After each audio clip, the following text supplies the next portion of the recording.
Boa noite, pessoal.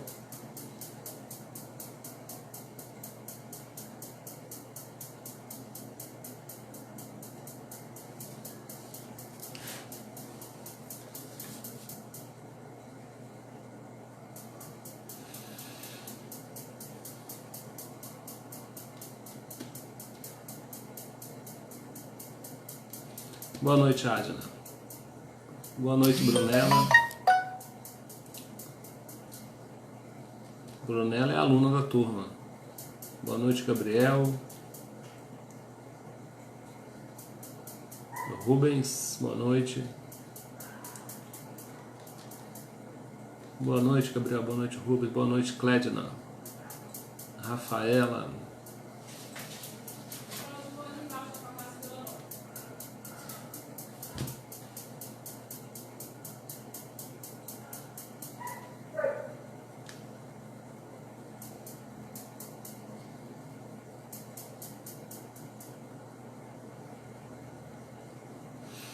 Boa noite, Ricardo. Já somos 12. Vamos aguardar um pouquinho. Boa noite, Paulinho.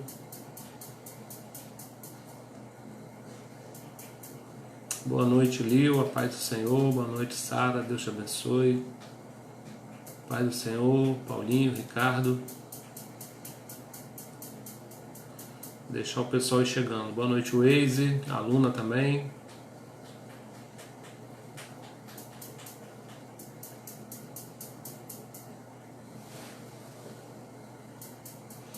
Deinha, boa noite. Bom, pessoal, hoje nós vamos falar de maldição, né? Maldição hereditária. Será que isso existe ou não existe? Boa noite, Luciana, Rio de Janeiro. Hoje a gente vai falar um pouco da nossa aula de libertação. O tema é maldição hereditária. Boa noite, mãe. E a gente vai falar a lição 2, né, da nossa revistinha. A gente está aguardando os irmãos chegarem para a gente começar a compartilhar. Boa noite, mãe. A revista, né, nossa de libertação é essa aqui, ó.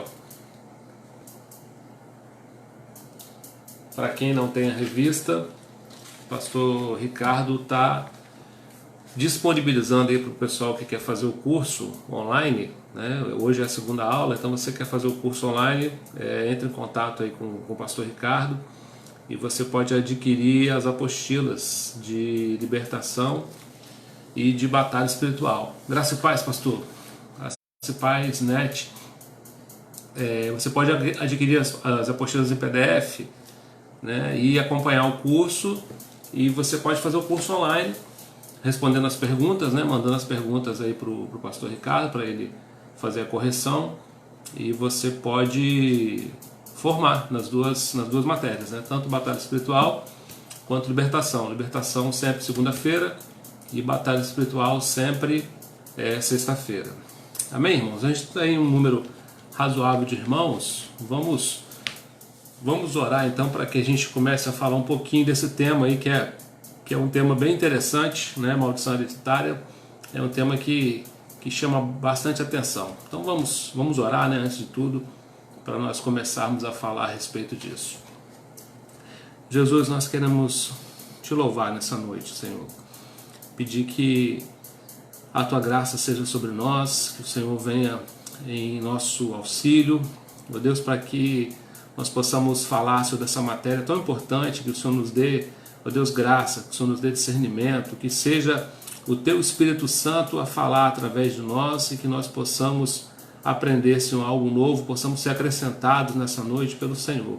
Deus, oramos por cada lar, Deus, que nos assiste, por aqueles que não nos assistem também. Deus, que a Tua mão seja sobre a Tua igreja, Deus, dando livramento, dando provisão, trazendo cura, Senhor, nesse momento aflitivo, ó Deus, e que essa situação passe o mais rápido possível, Senhor. Guarda o Teu povo, protege o Teu povo, em nome de Jesus. Amém. Amém. Boa noite, Fabiano, também. Então, irmãos, nós vamos falar um pouquinho a respeito de maldição hereditária. Você já ouviu falar disso, né? Com certeza. Não sei como que você ouviu falar desse tema. Graça e paz, Ranieri. Nós vamos então estar discutindo um pouquinho a respeito dessa questão. É um tema polêmico, né? Porque nós vamos encontrar teologias diferentes em ministérios diferentes falando a respeito desse tema. Como nós falamos na semana passada, né? Nós falamos um pouquinho sobre libertação, o que ela é, os conceitos. Lembrando, né, eu gosto de dar o crédito sempre, essa apostila ela foi feita pelo nosso irmão Reinaldo Oliveira. A apostila não foi feita por mim, foi feita pelo Reinaldo, mas a gente pensa da mesma forma aí sobre o tema, e a apostila está muito bem feita, né? Assim como a de Batalha Espiritual também pelo pastor Ricardo.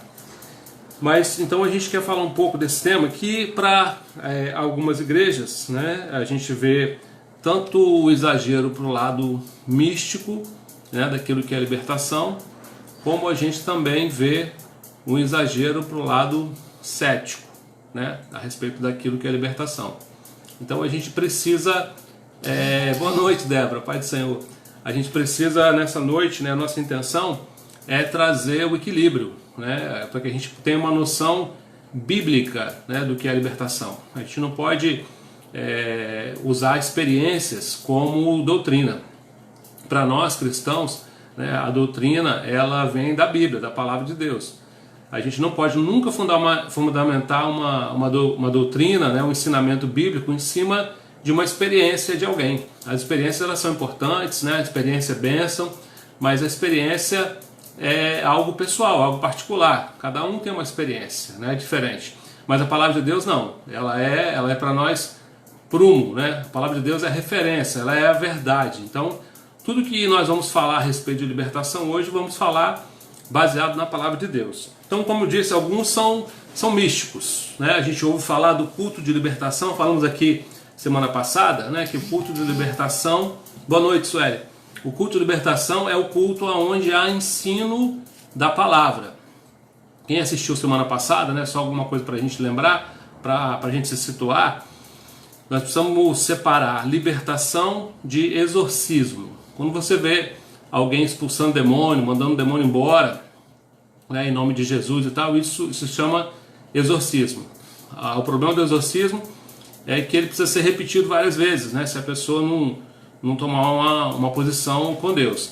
Mas como a gente está falando de libertação, que não é exorcismo, a libertação ela vem pelo conhecimento da palavra de Deus. Boa noite, Wilze, lá de Portugal. Deus te abençoe, irmã da Waze.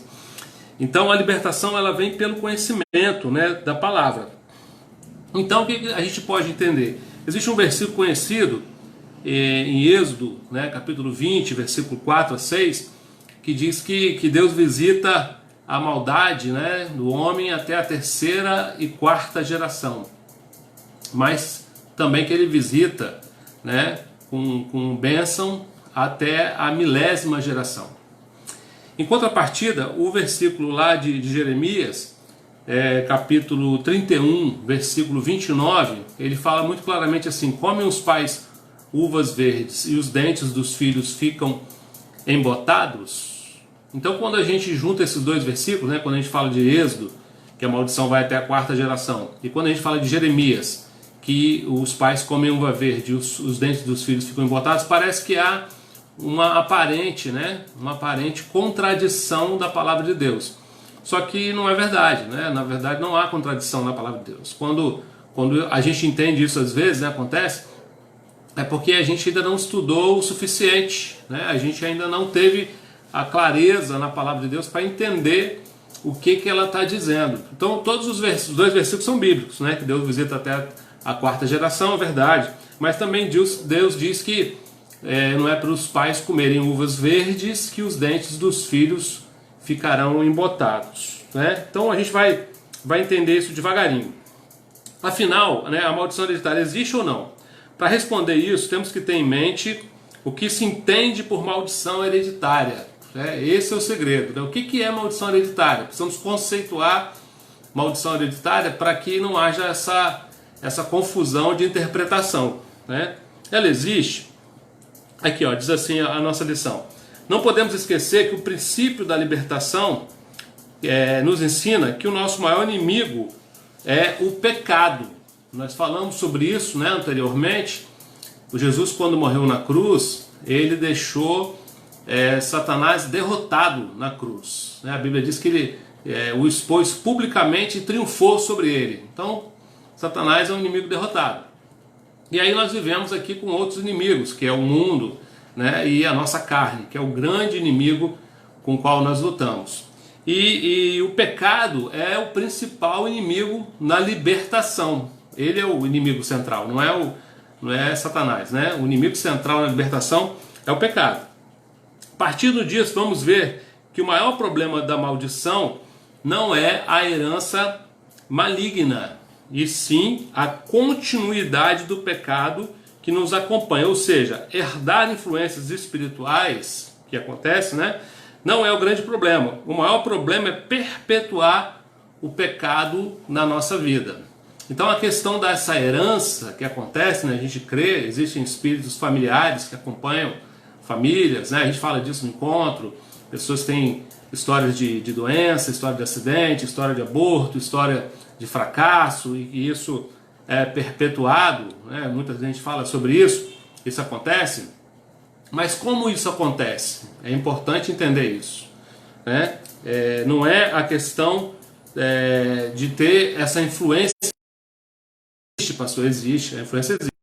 Mas essa influência ela vai fazer diferença na minha vida, né? Essa maldição vai ser efetivada dependendo do meu comportamento, dependendo de como eu vivo a minha vida de santidade ou não, né? A questão da influência não é determinante. O determinante é como eu ando com Deus. Tem um versículo que eu gosto, né? Antes da gente continuar, e esse eu gostaria que você que está com a Bíblia aí abrisse, porque ele é um versículo muito esclarecedor, né? E quanto à palavra de Deus, não tem argumento, né? Não tem pastor, não tem teólogo, não tem doutor, não tem mestre que possa discutir o que está escrito.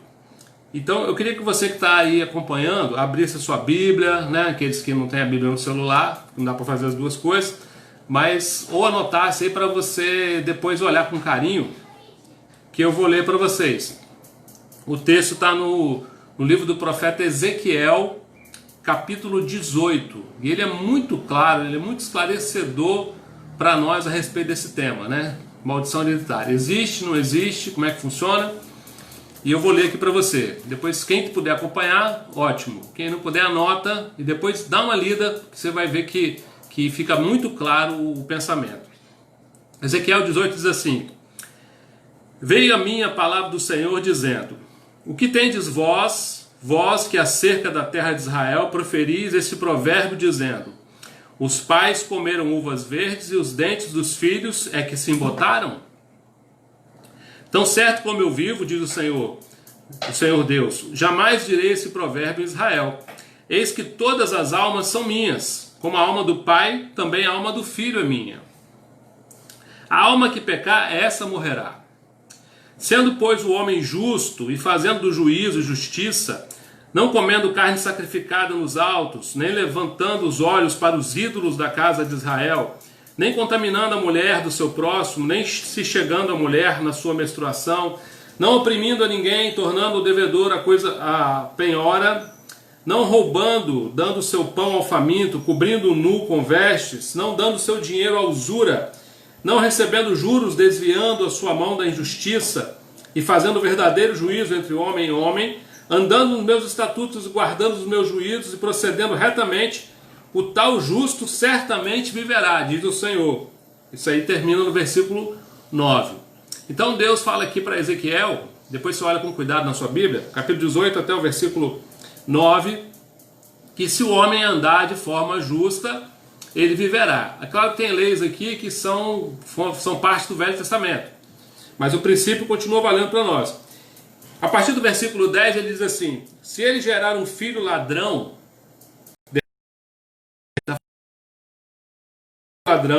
derramador de sangue, e fizer o seu irmão qualquer dessas coisas, e não cumprir todos aqueles deveres, mas antes comer carne sacrificada nos altos, contaminar a mulher do seu próximo, oprimir ao pobre necessitado, praticar roubo, não tomar o penhor, levantar os olhos para os ídolos, cometer abominação, Emprestar com os juros, porventura viverá?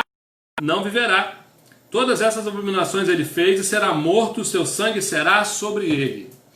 O que Deus fala aqui em Ezequiel claramente? Que o pai justo vai viver e que o filho pecador vai morrer. Então ele está dizendo do quê? Que o pai será abençoado pelo seu proceder e o filho amaldiçoado pelo seu proceder também. Mas Ezequiel continua falando, né? Então nós temos um pai justo e temos um filho injusto. Só que aí Ezequiel continua no versículo 14 dizendo o seguinte: eis que ele, se ele gerar um filho que veja todos os pecados do seu pai, aí já é o neto, e vendo-os não cometer coisa semelhante, não comer carne sacrificada nos altos, não levantar os olhos para os ídolos da casa de Israel, não contaminar a mulher do seu próximo, não oprimir ninguém, não retiver o penhor, não roubar, não der o seu pão ao faminto, cobrir o nu com vestes, desviar do pobre a mão, não desviar, receber juros com usura, fizer os meus juízos, andar nos meus estatutos, o tal não morrerá pela iniquidade do seu pai, certamente viverá. O que Ezequiel está falando? Nós temos um pai justo e ele é poupado. Temos um filho injusto e o filho é amaldiçoado. E temos um neto justo que também é abençoado. Quanto ao pai, versículo 18, porque praticou extorsão, roubo, os bens do próximo e fez o que não era bom no meio do seu povo, eis que morrerá por causa da sua iniquidade. Mas dizeis, por que não leva o filho à iniquidade do pai? Porque o filho fez o que era reto e justo, guardou todos os meus estatutos e os praticou, por isso certamente viverá. Aí Deus, através do profeta Ezequiel, aqui dá o veredito final. Ele diz assim: a alma que pecar morrerá, o filho não levará a iniquidade do pai, nem o pai a iniquidade do filho. A justiça do justo ficará sobre ele, e a perversidade do perverso cairá sobre este. Versículo claríssimo, Ezequiel 18, 20, tira todas as dúvidas e diz que a iniquidade do ímpio vai ser cobrada dele, a justiça do justo vai abençoar ele. Então fica claro. Mas no 21, também é interessante, diz assim: mas se o perverso se converter de todos os pecados que cometeu e guardar todos os meus estatutos e fizer o que é reto e justo, certamente viverá e não será morto. Algumas traduções falam ímpio. O que ele está falando? Se o ímpio mudar de posição, ele vai ser abençoado também.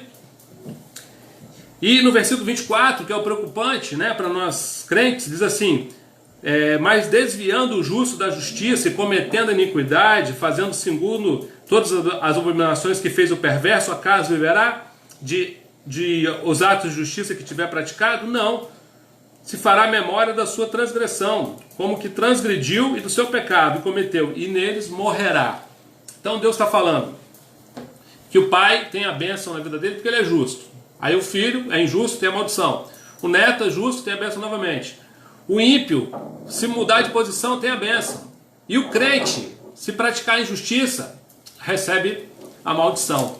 Então fica muito claro para nós, aqui no capítulo 18 de Ezequiel, que a questão da maldição, como nós falamos aqui no começo, a influência existe, mas essa influência vai se fazer valer pelo meu proceder. Essa influência vai ser efetiva dependendo de como eu levar a minha vida. O texto de Êxodo diz assim, nos fala não só sobre maldição, mas também sobre bênção. E isso é muito importante repararmos. Que é possível que possamos herdar tanto maldição espiritual quanto bênção espiritual. Eu gosto de falar desse ponto porque a gente faz encontros, irmãos sabem, a gente faz clínica na igreja quando é necessário, e clínica nada mais é do que você confessar pecado, e quando você confessa o pecado, aprendemos na lição passada, o que te prende é o pecado, você confessa, você é liberto, você recebe a libertação. E essa bênção que vem sobre o perdão de pecado, ela passa para a próxima geração. Quando você faz a libertação na sua vida, a confissão de pecados é a mudança de postura, confessar, se arrepender, deixar, você não está buscando a bênção só para você, você não está recebendo a bênção só para você, você está fazendo com que as suas gerações também sejam abençoadas. Então é um serviço duplo, você é abençoado e abençoa a sua descendência. Mas o contrário também.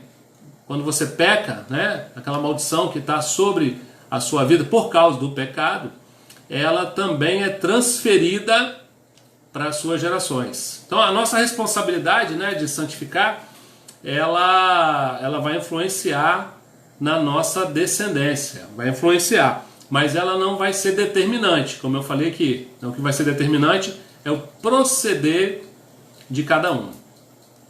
Amém? Né? Aqui não dá para fazer pergunta, não dá para interagir muito com a sala, né? Mas se você colocando aí pergunta, se você quiser, depois se tiver como, no finalzinho aí a gente vai anotando, e no finalzinho a gente tenta responder. Uma coisa importante, né, da gente aprender aqui do contexto histórico da época de Jesus, nesse texto aqui de Jeremias, é o seguinte: naqueles dias não se dirá mais, os pais comeram uvas verdes e os dentes dos filhos se mancharam. Ao contrário, cada um morrerá por causa do seu próprio pecado, os dentes de todos aqueles que comem uvas verdes se mancharão. Jeremias 31, 29 e 30. Desde os tempos antigos, que o povo se atenta para esse tema. Nessa passagem vemos a repreensão de Deus sobre o povo, porque ele justificava os seus problemas aos seus antepassados. Ou seja, essa história de culpar os outros pelos pecados não é coisa nova. O que estava acontecendo? Quem está me ouvindo aí, fala amém. Parece que está parado. Alguém? Glória a Deus, aleluia, amém. Coraçãozinho aqui do lado. Alguém me dá um amém? Vocês estão aí? Estão me ouvindo? Aleluia. Travou, não travou? Ninguém?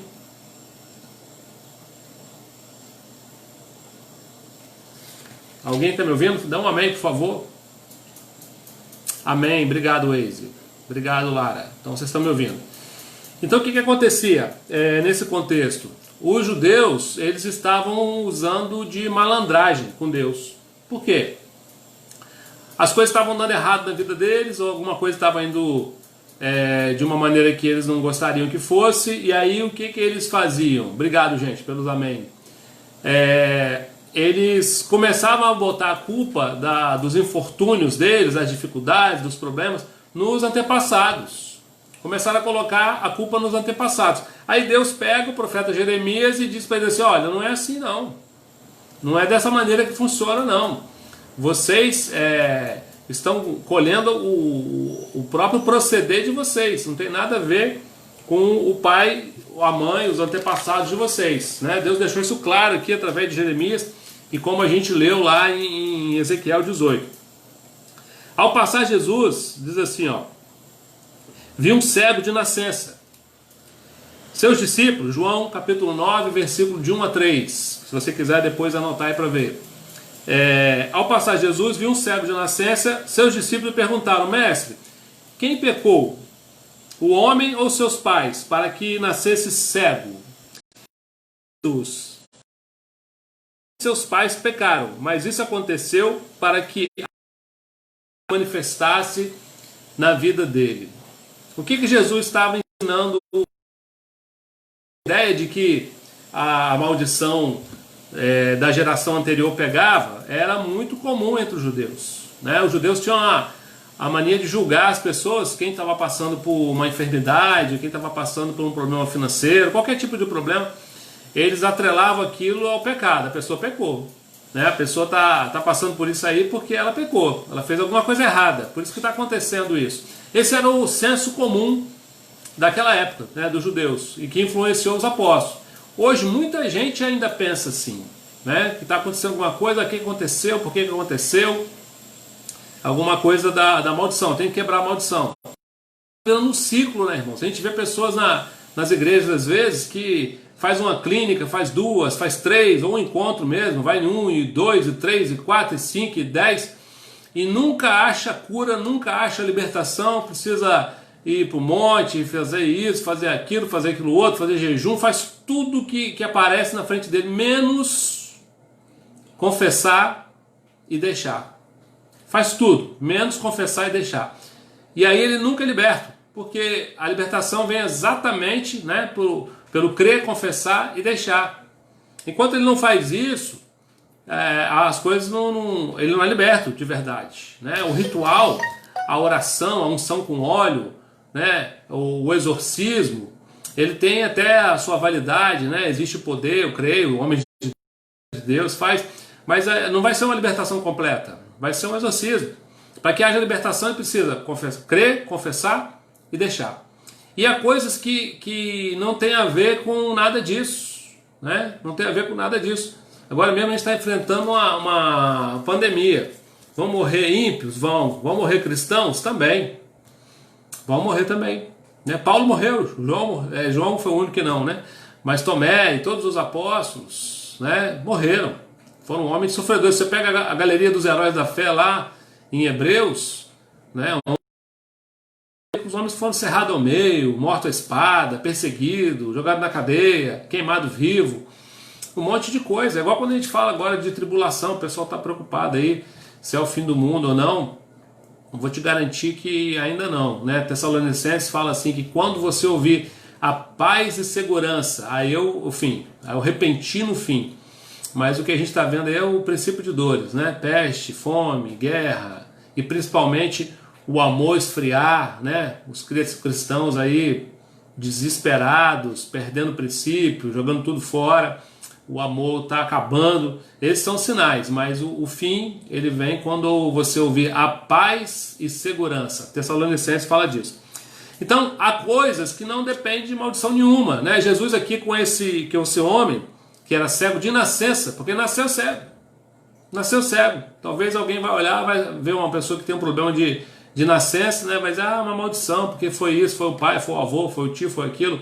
Jesus aqui, ele quebra isso, né? Os apóstolos perguntam assim, Senhor, quem pecou, ele ou o pai dele? Jesus falou, nem ele, nem o pai dele, nenhum dos dois.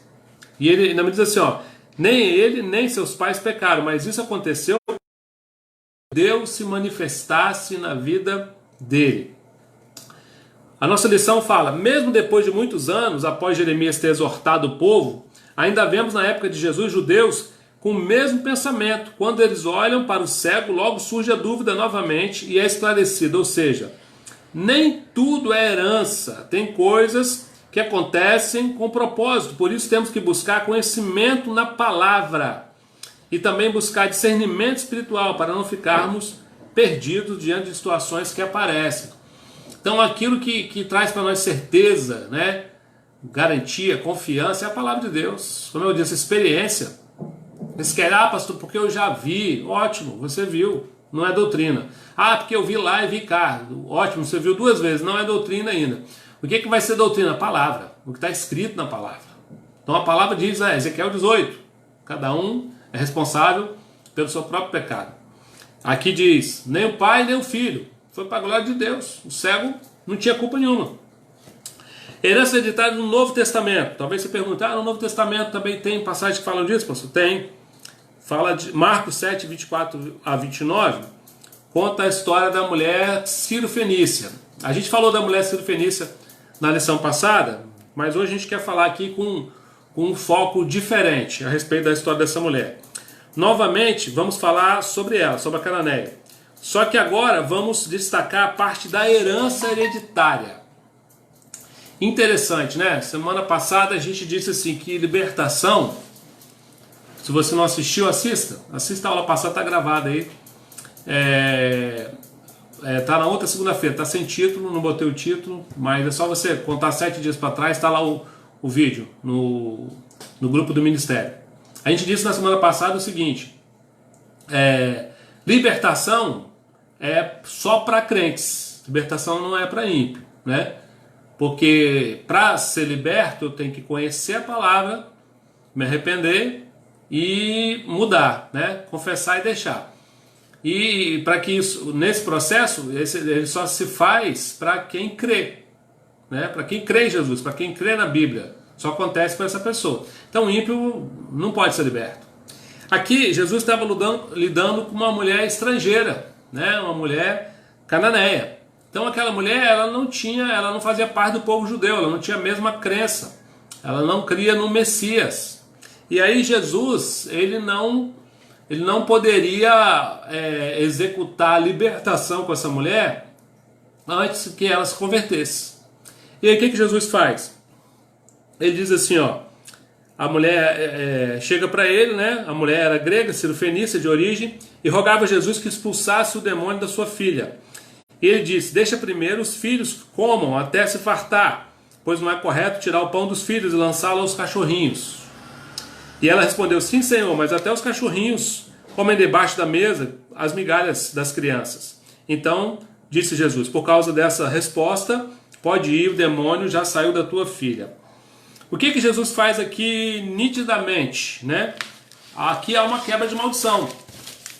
Mas para que essa quebra de maldição aconteça, Jesus primeiro faz o evangelismo com aquela mulher, né? Ele coloca uma palavra para ela, né? Não é uma palavra formal, como a gente está acostumado, com aquele passo a passo, né? De evangelismo, mas Jesus ali, ele diz para ela: o pão é para os filhos. Ou seja, você precisa ser filha, antes de tudo. E aquela mulher, de uma forma muito humilde, né? Ela aceita Jesus, assim como o ladrão na cruz, né? Ali na cruz a gente vê um evangelismo, né, que não é formal como a gente está acostumado. A Bíblia diz que um dos ladrões ele amaldiçoa, ele fala: nós vamos morrer e tal, e o outro olha e diz assim: não, nós somos culpados disso, mas esse homem é um inocente. E aí ele olha para Jesus e fala: lembra-te de mim quando entrares no teu reino. E Jesus ali diz para aquele homem: hoje mesmo estarás comigo no paraíso. Aquele homem aceitou Jesus, não da maneira formal que a gente está acostumado a ver, né, aprendeu a fazer. E essa mulher sendo feliz da mesma forma, ela recebe Jesus, né? Ela fala: até os cachorrinhos comem das migalhas que caem da mesa. Ela se humilha. E Jesus ali, depois dessa confissão, ele até coloca isso no texto, né? Ele diz assim: por causa dessa tua palavra, ou seja, Jesus entendeu ali que aquela mulher recebeu ele como Salvador, ela se tornou filha, e ali a libertação aconteceu, porque aquela mulher precisava fazer a libertação. Por isso que quando a gente faz o encontro, né, a libertação, tem gente que fala: ah, pastor, você crê na libertação, você não crê? Como é que é? Você faz o encontro? Faço. Porque na verdade o encontro, ele não é feito para crentes, né? Não sei se isso choca você, mas ele não é feito para crentes. A gente leva um monte de crente, várias vezes a gente ouve muito testemunho: ah, converti lá, eu não era crente, estava 10 anos na igreja, 20 anos, 40 anos. Até porque isso não quer dizer nada, né? Filho de crente não é crentinho, a gente precisa ter uma experiência com Deus, e esse tempo, essa hora dessa experiência a gente não sabe. Então muitas pessoas realmente se convertem lá no encontro, e ali elas fazem aquela quebra de maldição necessária, por isso a gente faz. Quem vê cara não vê coração, a gente não sabe quem está ali, né? A gente faz a quebra para todo mundo. E lembrando que quando o sujeito volta para o pecado, ele volta a estar prisioneiro, né? E aí de novo ele precisa de libertação, porque ele foi liberto, pecou, tornou a se prender, né? A ser prisioneiro. Então Jesus, sabendo disso, o que ele fez? Levou primeiro a mulher ao arrependimento, porque ele sabia que libertação é um processo, como eu falei aqui, diferente, né? Diferente de exorcismo, que você expulsa o demônio, ele acabou, mas depois ele volta, né? Se não houver libertação. Na libertação, não, a libertação é um processo. Você vai conhecendo a palavra, vai sendo liberto a cada dia mais, né? Então Jesus sabia disso, e aí o que ele faz?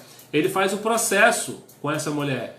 Primeiro ela recebe Jesus e logo depois ele fala: por causa dessa palavra, né? Aqui ele diz assim claramente, né? Por causa dessa palavra,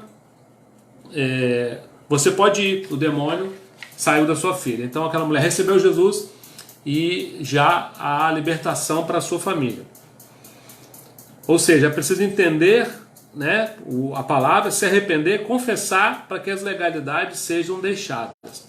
Então, o que a gente entende, conclui assim, desse estudo muito simples, muito direto, né, para a gente entender sobre maldição hereditária? As heranças hereditárias não são castigos espirituais. A gente diz: Deus está castigando.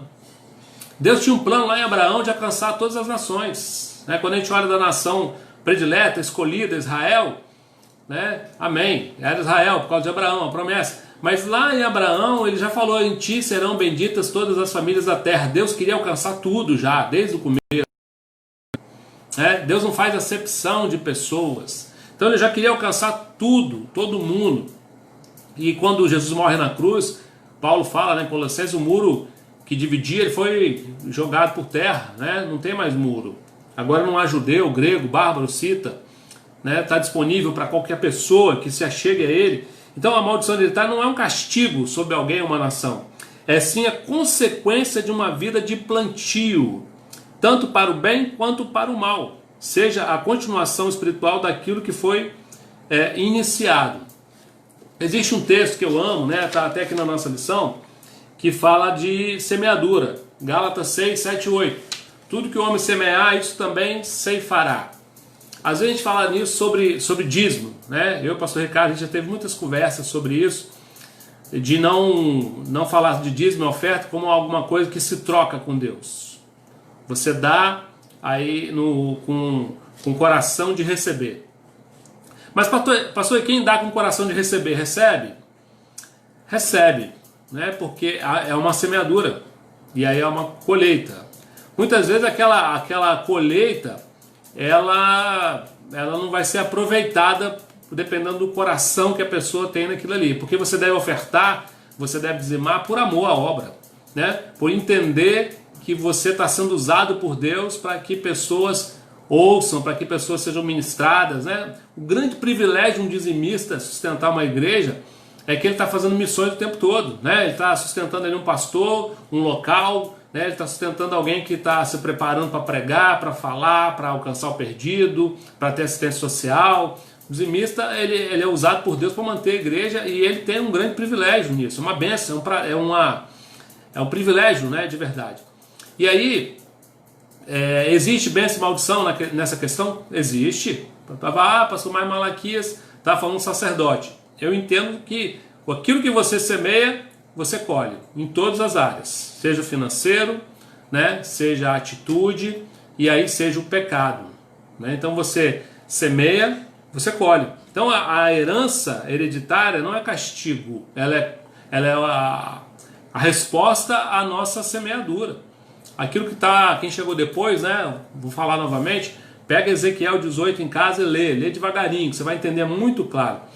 Fala o quê? Que o homem bom, ele vai viver. Se ele tiver um filho ruim, né, ele não vai morrer. Se tiver um outro filho bom, quando você lê o livro da História dos Reis, é fascinante isso, irmãos, é tremendo. Você vê um rei bom, reinou e tal, isso e aquilo, aí gerou um filho, o filho era mau. Aí você vai ver que aquele rei foi mau e deu tudo errado e tal, aí gerou um filho, aquele filho era bom.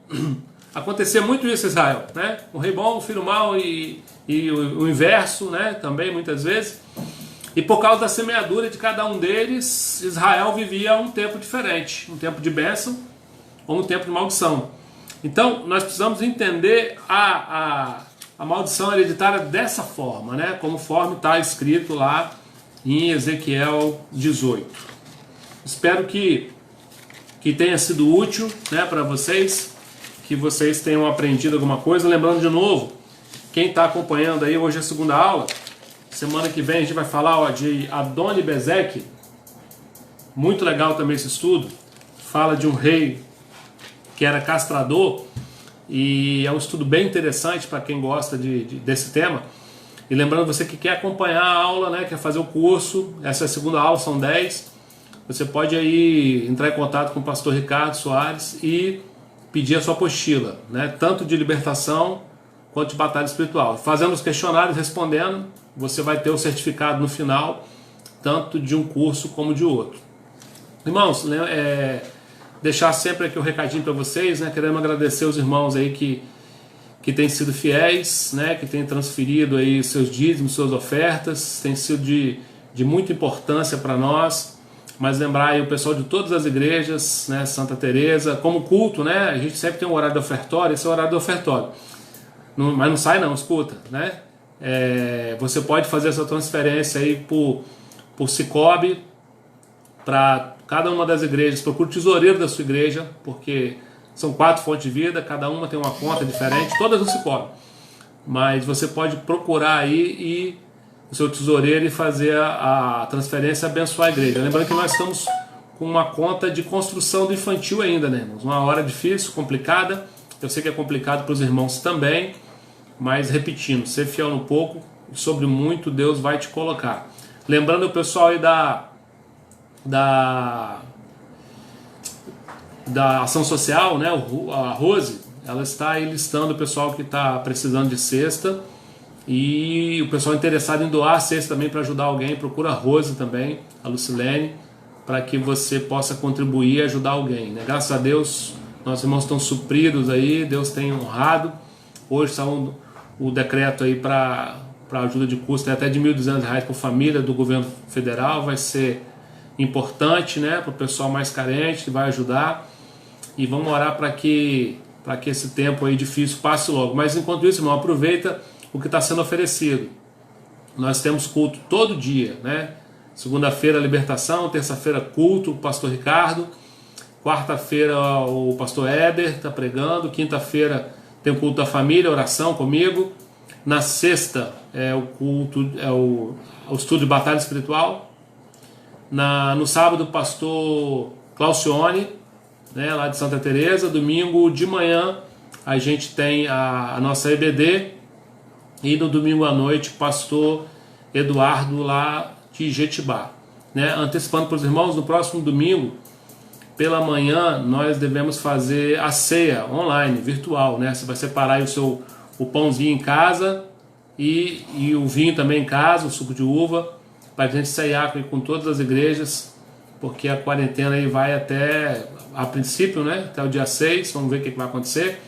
Então domingo que vem, de manhã, a gente vai fazer a ceia, a gente vai divulgar aí pela rede social para você participar, né? Que Deus possa abençoar todos vocês, continue orando por nós, ore para nossa pastora, ela está gripada ainda, para que Deus dê saúde, né? Não está com febre, graças a Deus, mas está gripada, que Deus abençoe, né? Deus possa abençoar os irmãos, fique com Jesus, e amanhã, 20 horas, aí culto com o pastor Ricardo Soares, bem? Deus abençoe. Fazer igual o Ricardo, fui.